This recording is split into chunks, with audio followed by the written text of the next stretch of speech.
Alright, we're now in section 4.3. Pretty much everything in this section is right triangle trig, but that's what they call it. So the first example, you've got a triangle with two sides given to you, and you've got to find the exact value of the 6 trig functions for that triangle. So first up, we need to complete it. So we need to do Pythagorean theorem. So 11 squared is going to be 7 squared plus the other side we don't know yet. So 121 equals 49 plus x squared.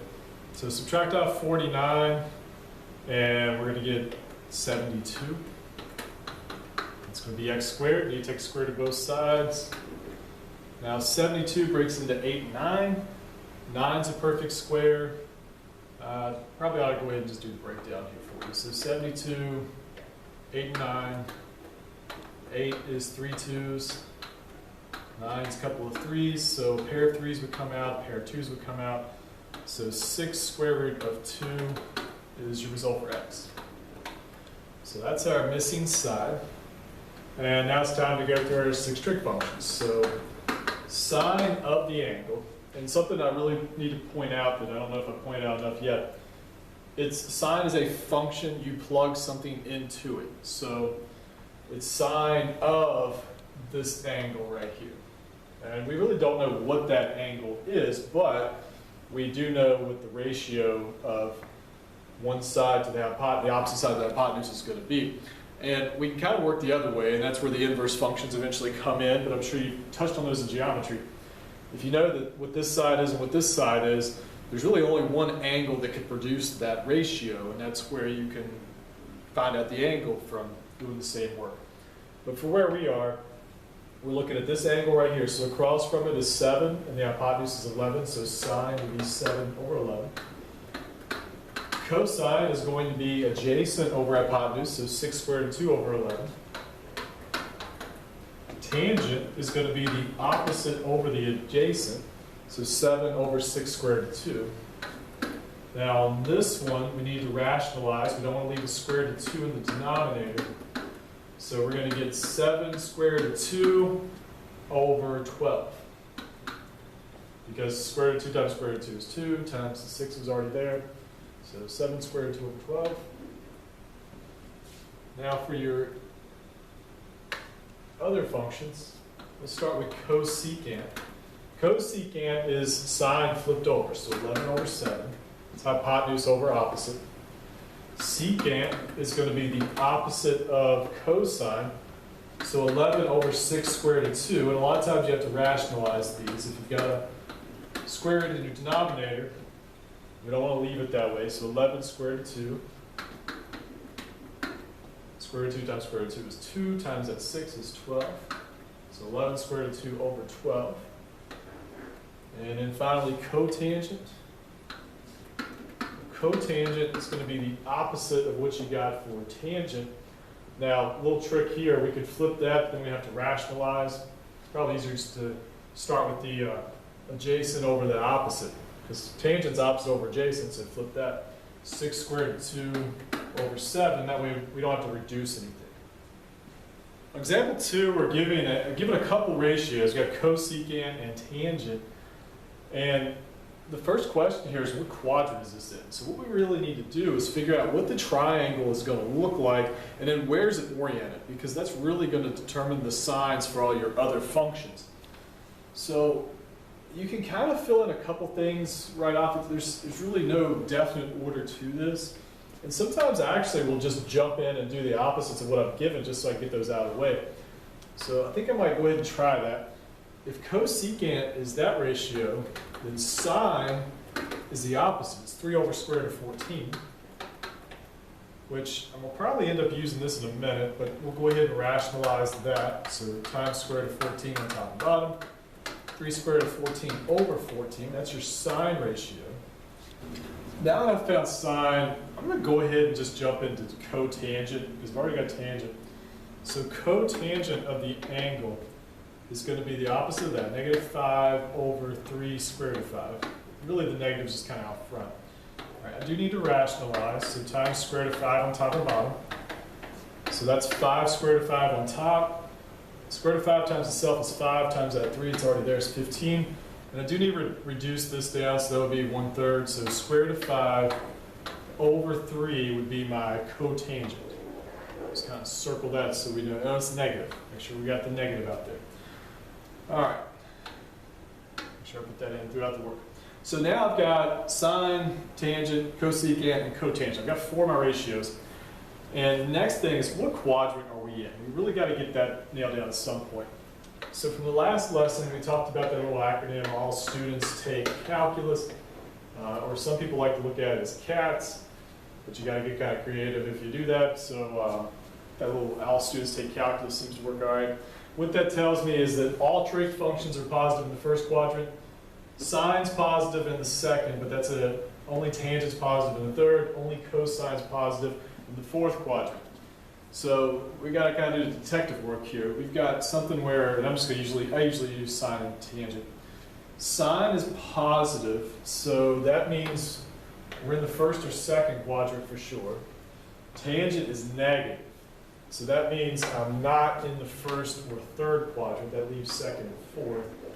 The only place that overlaps is in the second, so we're in quadrant 2.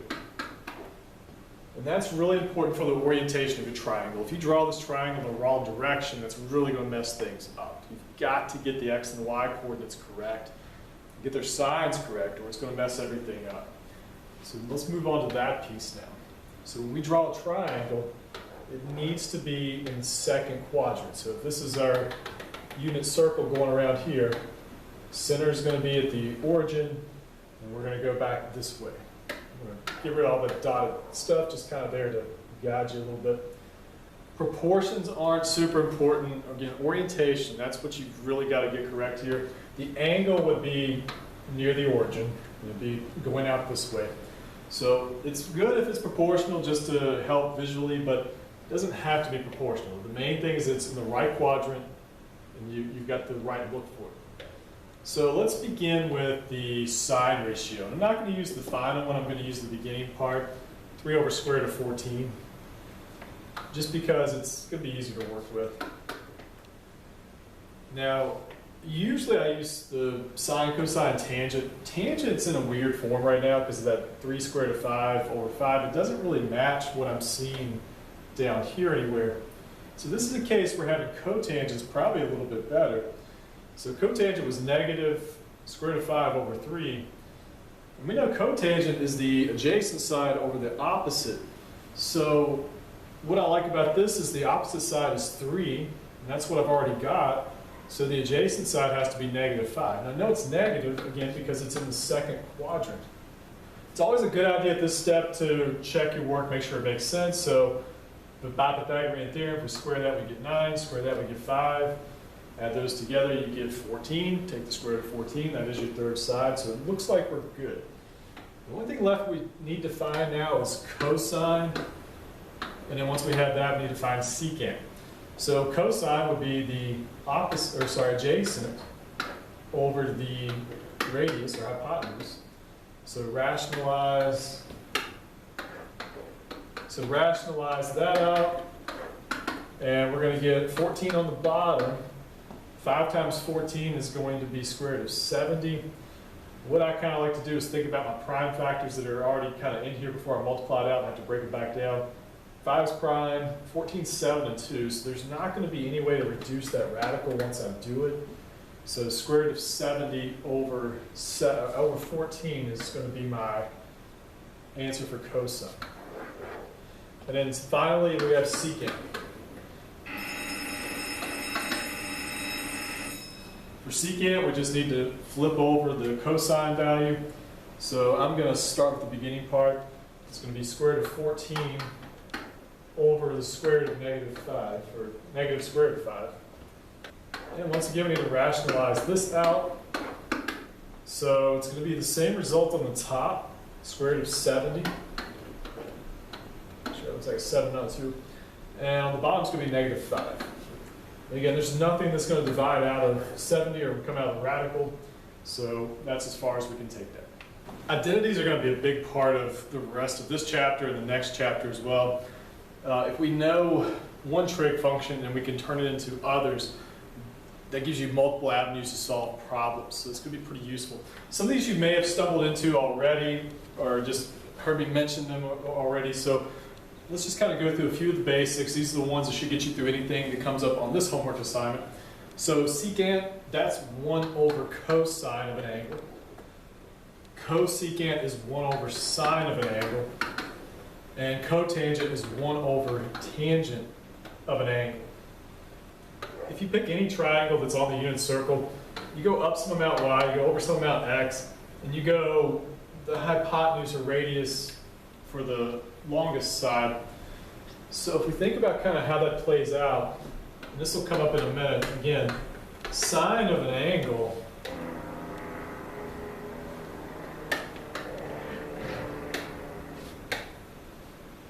if you draw any triangle on the unit circle, your radius is always 1. That's why it's a unit circle, because it's a radius of 1. So the hypotenuse is always 1. And you go up some amount y, and you go over some amount x. It doesn't really matter which quadrant you're in. You're going up some y amount, and you're going over some x amount. So if you think about it that way, sine is going to be y over 1. So it's really just y. And cosine is just x over 1, because it's adjacent over 1. So cosine is just x, sine is just y. Think about tangent. By this logic, tangent is going to be y over x. So by a little bit of substitution, tangent, another identity for it, is sine over cosine. Which means another identity for cotangent would be cosine over sine.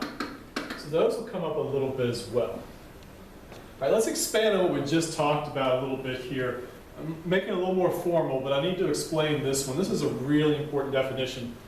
It leads back to what the unit circle even is, and these Pythagorean identities, what they're called. They're going to be kind of a little family of identities that really help you out for the next couple chapters. So for any triangle that's on a unit circle, a little more formal, because we got the origin at 0, 0, it has some coordinate x, y, which means we go up some amount and over some amount x. So up amount y over amount x.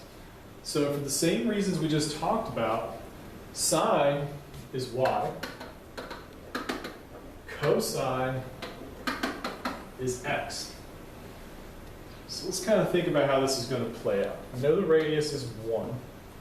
So by Pythagorean theorem, it has to be true that x squared plus y squared would equal 1. If you look at that right triangle right there, that seems like that has to be a true statement. And if we know that cosine is x, then we square it. So cosine of your angle squared plus sine of your angle squared, because sine is y, it has to equal 1. And I'll put a little note down here. I don't really have a good explanation for this. I think it's just the way it looks. But sine squared theta is the exact same thing as sine squared theta. It's just, we usually write it this way. But they mean the exact same thing. When you put this in a calculator, though, you will have to do it this way. If you do sine, as soon as you hit sine, it opens up a function. It opens up parentheses. You can't do a squared at that point. So you have to go this route in a calculator. But this is typically how we write it by hand. They mean the exact same thing. So by that logic, that has to be a true statement. I just kind of moved things around, rewrote them. So sine squared theta plus cosine squared theta has to equal 1. And that's your very first Pythagorean identity.